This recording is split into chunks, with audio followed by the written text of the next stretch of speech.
Night train. I've never liked night trains. The noise, the darkness outside the window, the occasional empty stations. Everything seems so foreign and unsettling. But this time was special. I was returning home after a business trip and couldn't afford to stay in the city any longer. The train was my only option. When buying the ticket, I noticed something strange. The car was almost empty. Only a few seats were marked as occupied. When I boarded, the silence struck me.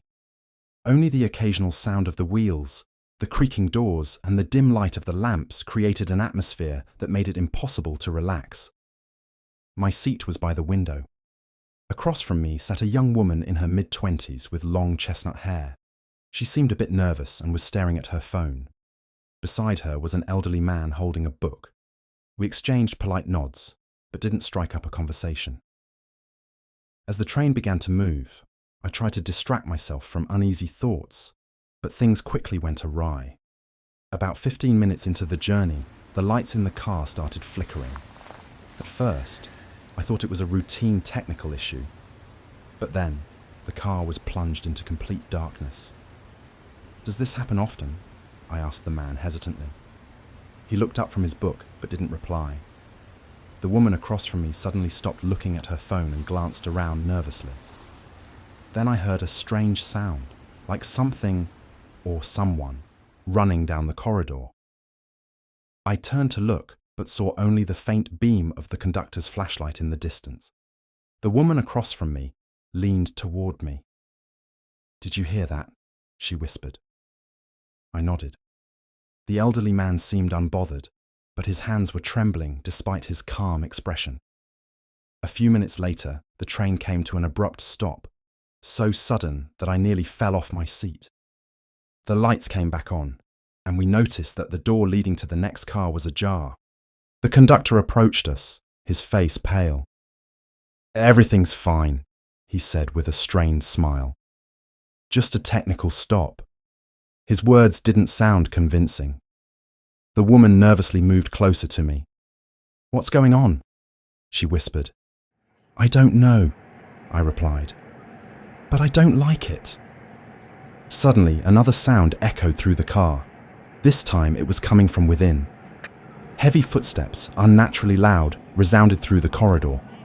The man with the book stood abruptly, staring toward the noise. "That's not human," he said quietly. I stared at him, confused. "What do you mean?" He didn't answer, simply pointed to the far end of the car. I saw a dark silhouette slowly moving toward us. The woman let out a small cry and grabbed my arm. I'll never forget that feeling, a mix of panic and complete helplessness. The silhouette moved slowly, each step echoing like a heartbeat. As it came closer, the lights flickered again. We all froze, too scared to move. I could feel the woman trembling beside me. The man appeared to be muttering something under his breath, maybe a prayer. Then, as suddenly as they had gone out, the lights flickered back on, and the silhouette was gone. That's when I noticed the door at the far end of the car was now wide open. The conductor, who had been standing nearby, looked like he was about to faint. It's... he stammered but couldn't finish his sentence. We decided it was too dangerous to stay and moved together to the next car.